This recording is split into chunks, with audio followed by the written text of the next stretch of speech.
En 1994, des millions de joueurs ont terminé Doom 2. Ils ont tiré une roquette dans le cerveau d'un démon géant à tête de bouc. Ils ont vu l'écran de victoire et ils sont allés se coucher fiers d'eux. Sauf qu'ils n'avaient aucune idée de ce qu'ils venaient vraiment de faire. Parce que ce démon géant, ce boss final monstrueux qui déverse l'enfer sur Terre, cachait en effet un secret. Derrière son visage, planté sur un pic, il y avait une tête humaine. Une vraie tête. La tête coupée et ensanglantée de John Romero, le mec qui a co-créé le jeu. Traduction, pendant 30 ans, des millions de joueurs ont gagné Doom 2 en assassinant, sans le savoir, l'un des créateurs du jeu, à coups de roquettes, en pleine figure. Et crois-moi, c'est même pas la partie la plus tordue de l'histoire. Si t'as déjà fait une thérapie pour des trucs refoulés de ton enfance, accroche-toi, on va rajouter une autre couche.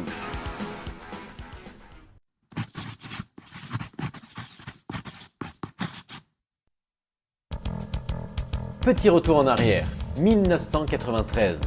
Un studio appelé ID Software sort un jeu qui s'appelle Doom. Et le monde du jeu vidéo n'en se remet toujours pas. Doom, c'est le grand-père des jeux de tir à la première personne. Avant lui, on tirait dans des trucs en 2D façon Pac-Man sous testostérone. Après lui, tout le monde a voulu copier la formule. Un couloir, un flingue et 4000 monstres à transformer en confetti. Le jeu a été un tel raz-de-marée qu'à l'époque, des entreprises ont carrément interdit Doom sur les ordinateurs du boulot. Parce que les employés, au lieu de bosser, dézinguaient des démons en réseau. Imagine devoir expliquer à ton patron que tu n'as pas fini le rapport trimestriel parce que l'enfer avait envahi l'open space. Un an plus tard, en 1994, débarque la suite, Doom 2.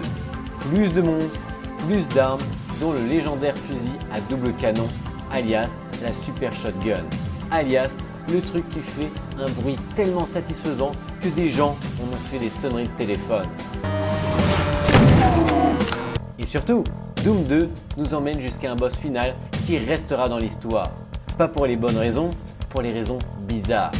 Et c'est là que ça devient intéressant. Arrivé au tout dernier niveau de Doom 2, un niveau qui s'appelle Icon of Sin, littéralement l'icône du péché. Parce que la subtilité n'a jamais été le fort de ce jeu. Tu te téléportes dans une immense salle. Et là, en face de toi, un visage gigantesque incrusté dans le mur. Une énorme tête de bouc démoniaque, inspirée de Baphomet. Ce symbole occulte que tu as forcément déjà vu sur la pochette d'un album de métal ou sur le t-shirt d'un type au lycée qui voulait se la jouer un peu dangereux. Ce visage a un trou béant dans le front. Et dans ce trou, on aperçoit un cerveau explosé. Tout le but du combat, c'est d'envoyer des roquettes pile dans ce trou, pendant que le boss fait apparaître une quantité infinie de monstres pour te pourrir à la vie. Petit détail technique pour les puristes, ce boss n'est même pas un vrai monstre au sens du jeu. Il ne compte pas dans ton score de kills. C'est un mur. Tu te bats contre un mur décoré. Et ce mur est sur le point de te révéler le secret le plus dérangeant du jeu vidéo des années 90. Alors voilà ce que 99 des joueurs n'ont jamais vu.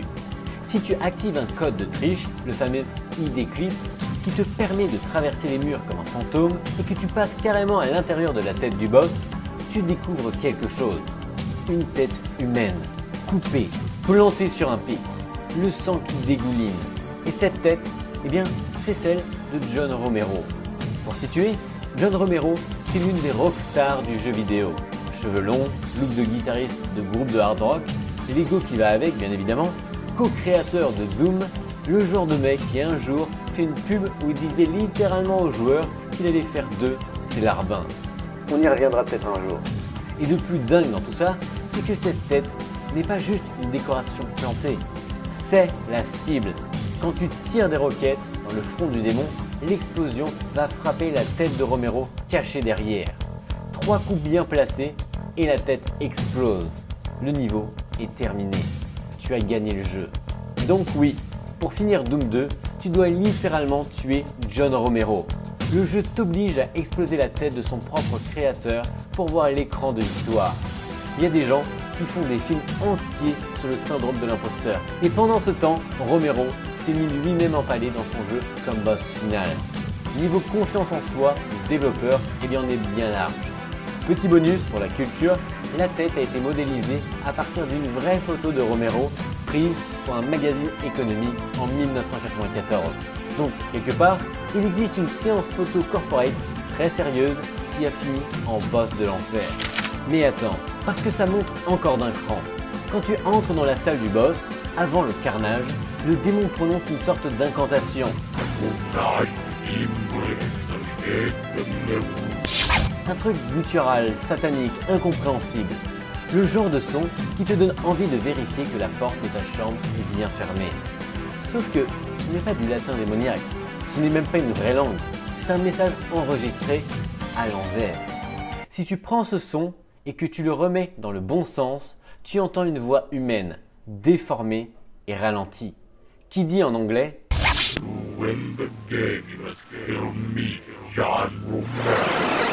et cette voix, c'est celle de Romero lui-même. Le mec a enregistré sa propre voix, l'a passée à l'envers, l'a planquée dans le boss final et n'a rien dit à personne. C'est l'équivalent jeu vidéo de ces rumeurs des années 80 sur les messages sataniques cachés dans les disques de rock quand on les passait à l'envers. Sauf qu'ici, le message satanique, c'est juste un développeur un peu trop content de lui. Alors, pourquoi infliger ça aux joueurs? La réponse vient de Romero lui-même, qui a raconté l'histoire des années plus tard. Et spoiler, aucun complot, aucun symbolisme caché, aucune malédiction. Juste deux développeurs qui s'ennuyaient et qui adoraient se faire des blagues entre eux. D'après Romero, lui et Sandy Peterson, le concepteur du niveau, sont allés dans le studio d'enregistrement. Romero a balancé sa phrase d'une voix bien gonflée à bloc. Ils ont ajouté des effets, retourné le son et ils l'ont caché dans le jeu, sans prévenir le reste de l'équipe. Le but, voir la tête des autres artistes quand ils entreraient dans le niveau et entendraient ce son flippant sans comprendre ce que c'était. Romero raconte qu'ils ont volontairement fait mariner leurs collègues un bon moment avant de leur révéler le secret. Le travail d'équipe sous sa plus belle forme. Sauf que le plan a foiré. Dès le lendemain, un des développeurs, American McGee, lance le niveau, entend le son et se dit « Oh tiens, un truc caché à l'envers ».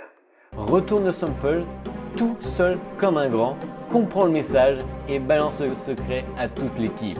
La blague a tenu environ 24 heures. Moralité, si tu veux garder un secret dans un studio rempli de génies de l'informatique, évite peut-être de le cacher dans un fichier audio que n'importe lequel d'entre eux peut ouvrir en 5 minutes.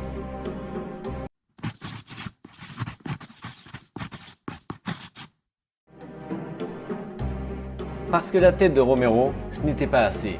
C'est juste la cerise sur un gâteau déjà bien tordu. ID Software adorait planquer des trucs dérangeants dans ses jeux. Le niveau secret Wolfenstein, Doom 2, cache deux niveaux secrets qui sont un hommage à Wolfenstein 3D, le jeu qui a rendu le studio célèbre avant Doom. Mur gris, soldats, ambiance bunker, un retour aux sources, planqué là pour les fans qui savaient où chercher. Les Commander Keen pendus, et là, accroche-toi, dans l'un de ces niveaux secrets, tu croises des ennemis très spéciaux, des Commander Keen. Commander Keen, c'est un autre jeu de ID Software dont le héros est un petit garçon de 8 ans, un personnage mignon pour enfants. Et dans Doom 2, on le retrouve pendu par le cou, se balançant au bout d'une corde. Pour ouvrir la sortie du niveau, tu dois leur tirer dessus. Donc, le studio a pris le héros enfantin de son propre jeu précédent et l'a transformé en cadavre suspendu qu'il faut cribler de balles. Les gens d'ID Software, allez très bien, merci de demander, même si j'en suis pas sûr. Et si on parle de Doom, il est impossible de zapper tous ces codes de triche, devenus tellement légendaires qu'ils sont entrés dans la culture geek. ID DQD pour l'invisibilité, ID KFA pour avoir toutes les armes et toutes les munitions, des suites de lettres que des millions de gamers connaissent encore par cœur aujourd'hui, alors qu'ils sont infoutus de se souvenir de l'anniversaire de leur belle-mère.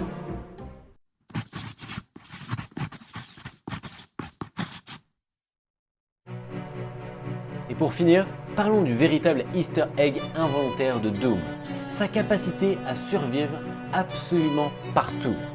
30 ans plus tard, Doom est devenu un mème vivant.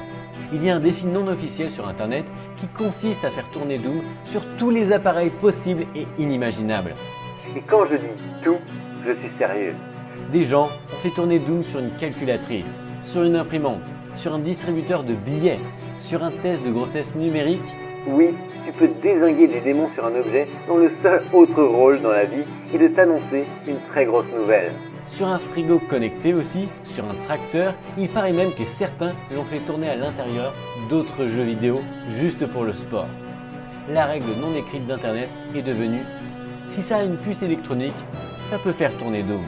C'est presque devenu une question philosophique. Ton grille-pain fait-il tourner Doom? Pas encore, mais quelqu'un, quelque part, y travaille. Donc voilà l'histoire complète. Un boss final qui est un mur, une tête de bouc inspirée d'un symbole occulte, une tête humaine coupée, cachée derrière. La voix du créateur passée à l'envers comme dans une légende satanique. Une blague gardée secrète pendant exactement une journée. Des héros de dessins animés pendus et un jeu qui, 3 décennies plus tard, refuse tout simplement de mourir et s'installe dans ton four à micro-ondes. Ce que je trouve génial, c'est ce que ça dit de l'époque. Doom n'a pas été fait par une méga entreprise avec 600 réunions de validation et un département juridique.